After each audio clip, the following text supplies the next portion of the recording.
If you want a practice where people come back again and again and they refer their friends and families, it must be more than just an adjustment. It must be an experience. This isn't just a health service. This is a human experience. And in this world of AI and everything heading down that direction, the value of the human experience is just going to elevate again and again. It's when we seal the memory in well. Patients don't just leave with a better spine.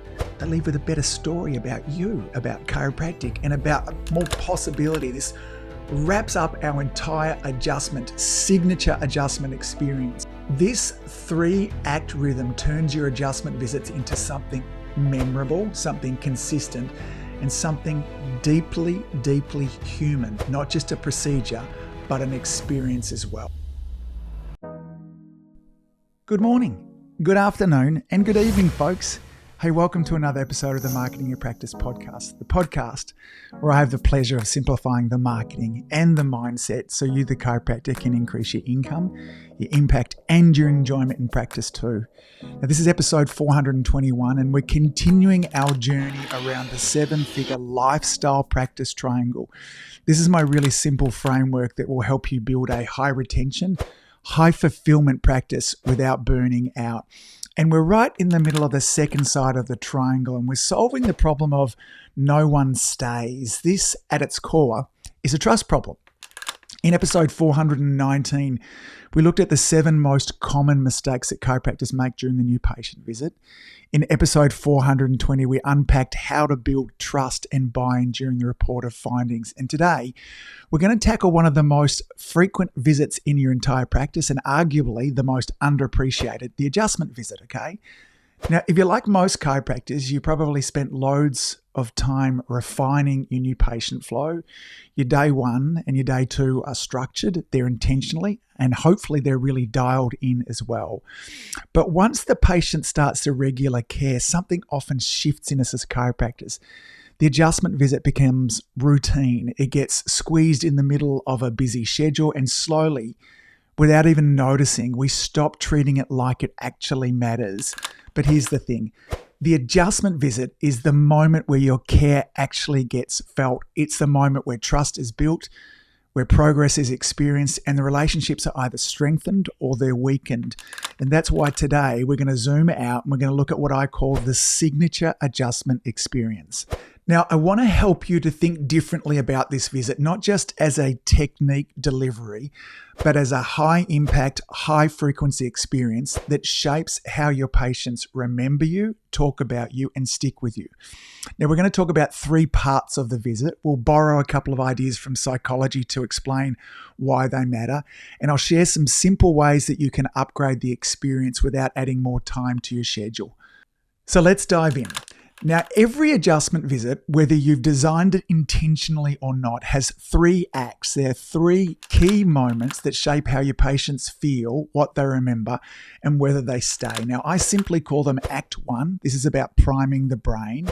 Act 2, embedding the experience. And Act 3 is about sealing the memory. Now, let me give you a quick overview of each of these, and then we'll explore them more a bit deeper, one at a time. So Act 1, priming the brain. This is the greeting, the moment that your CA connects, okay? And it matters more than most people realize.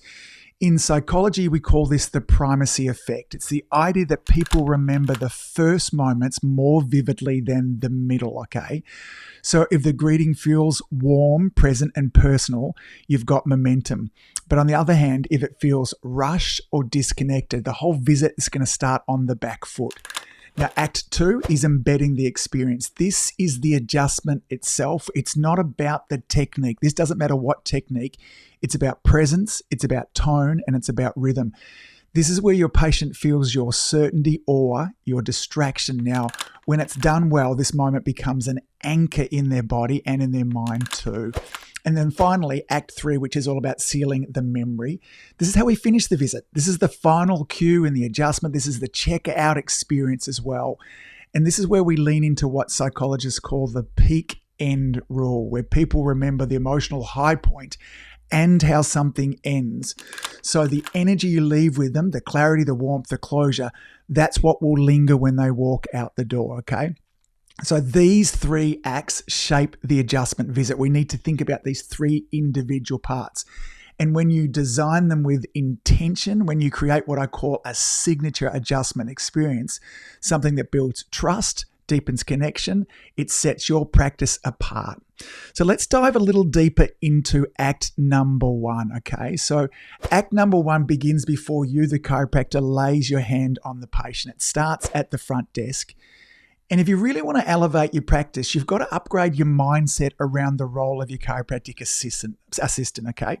They are not just admin. They're not just scheduling appointments and answering phones. Your CA is the first therapeutic contact of the visit. They set the tone. They calm the nervous system as well.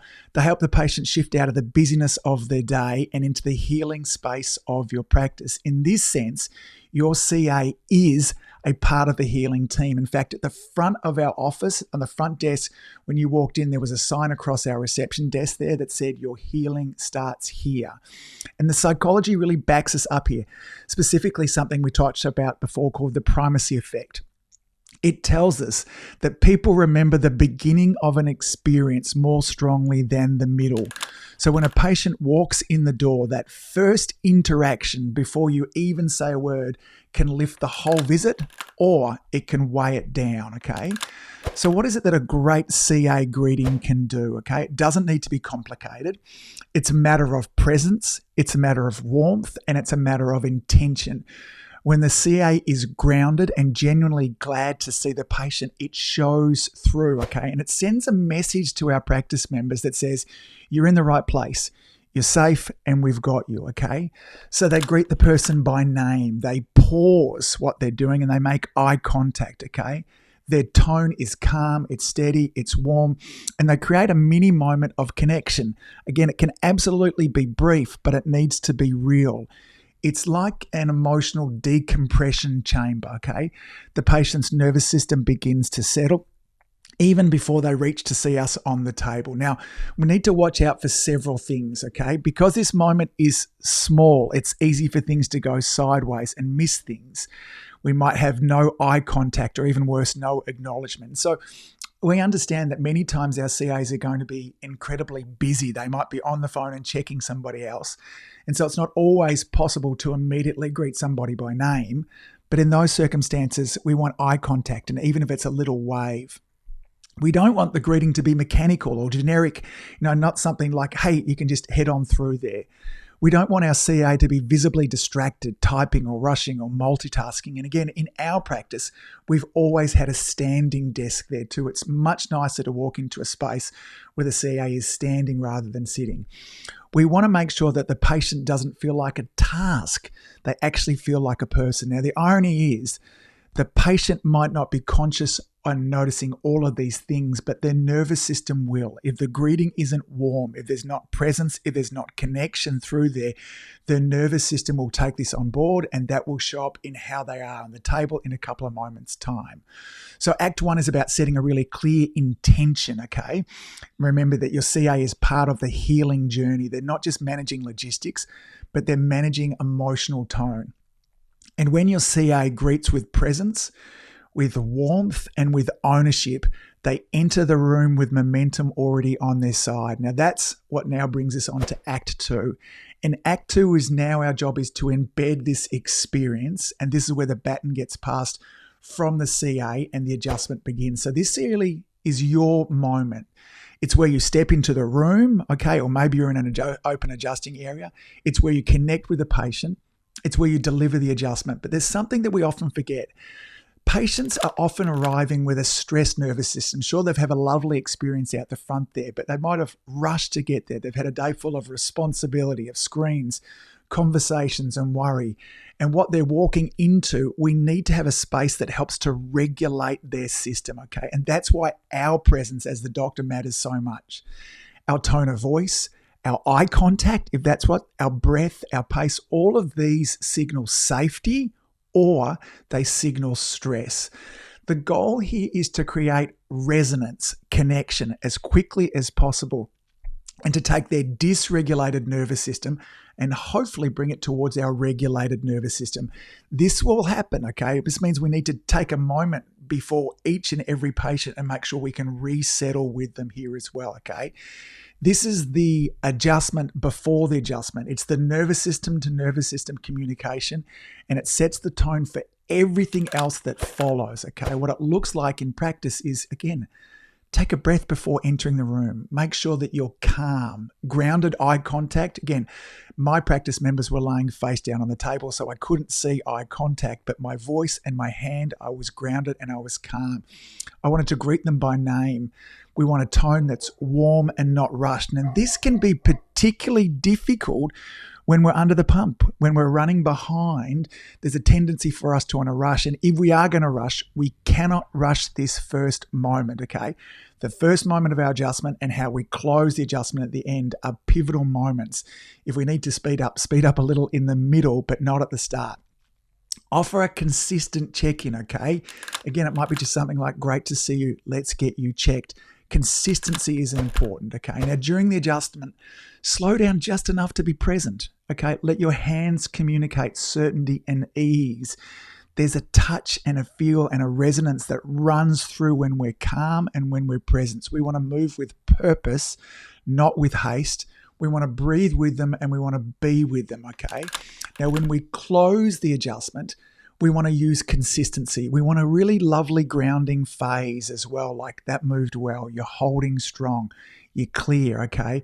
I want a simple next step. Again, the end of my adjustment always finished with 2 nice big deep breaths in, okay? We want to finish with that same tone of connection. Now, when we start adjustment, when we start with rhythm is really important. And this is one thing that I really encourage chiropractors to do, is to have a consistent opening and closing to the adjustment where every visit begins and ends with a familiar pattern. Even if it's just a consistent few seconds there as well, it creates safety through rhythm, okay? And patients will begin to trust the process more because it begins to feel familiar to them. And this is super important if you have a multi-doctor practice because there's congruence. In our practice, Lauren and the 2 other great chiropractors, Tanya and Amy, they all start the adjustment and finish the adjustment exactly the same way. What they do in the middle is less important, okay? Now, this isn't about becoming robotic.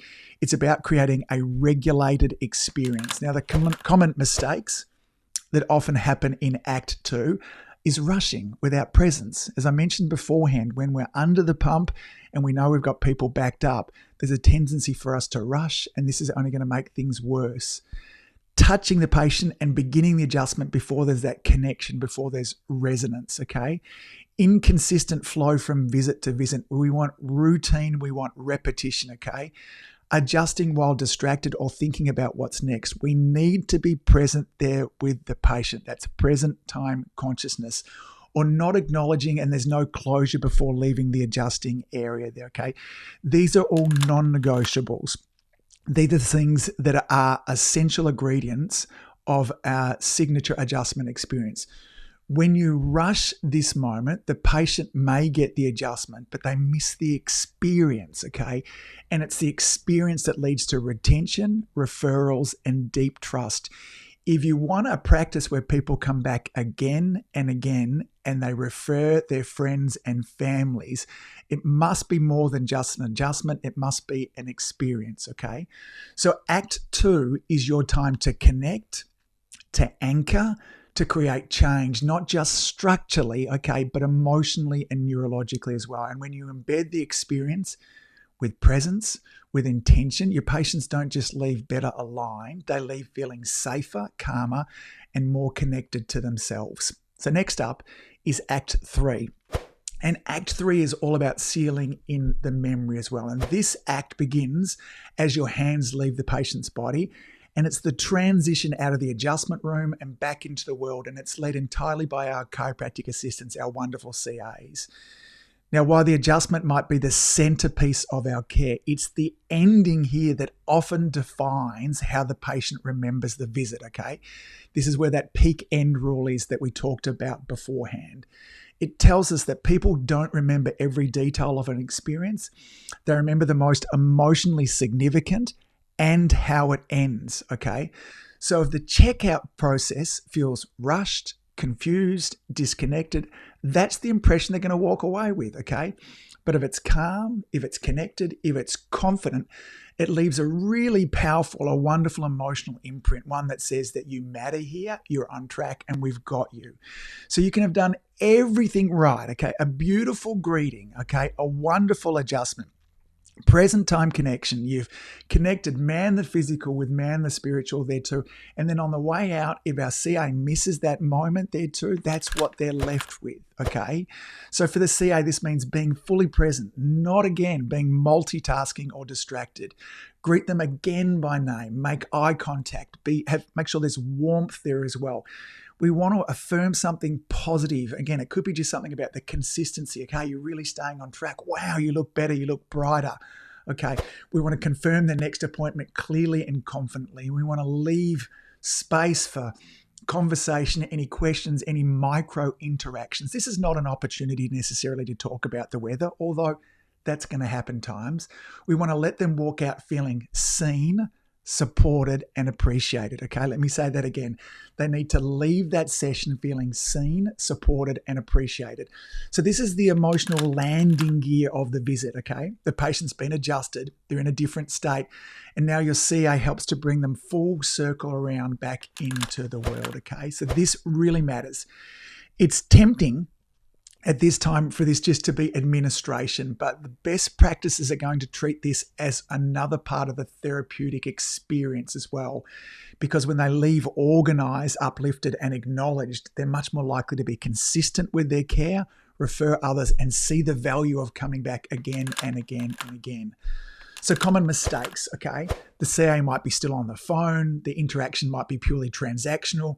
Their tone could be flat. Again, there's so much that our wonderful CAs have to do. And again, this is an episode that maybe you want to let your CAs listen to, okay? You want to role play and work with this as well.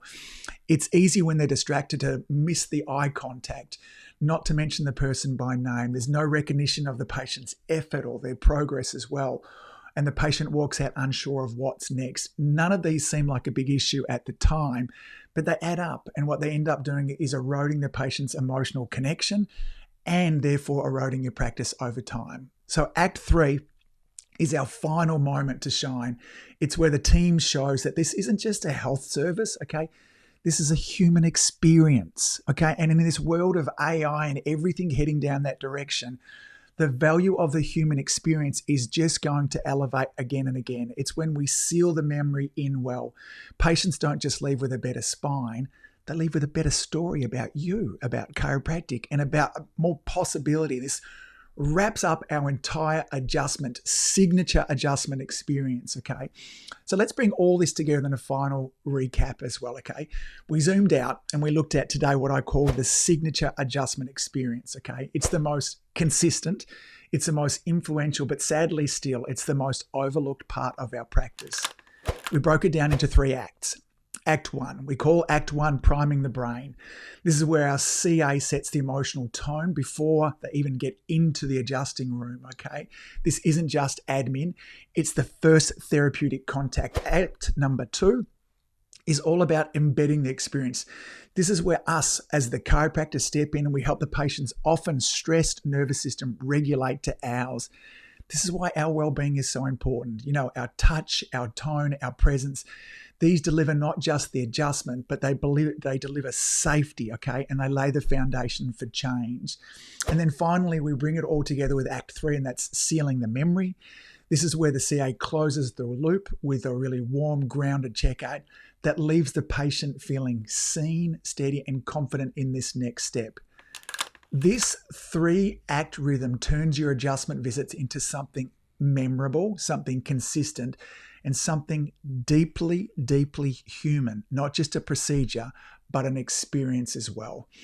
So if you're thinking, where do I even start with this? Here's my suggestion. Just pick one of the 3 acts and choose one small upgrade this week. Maybe it's greeting each patient by name, standing up as well.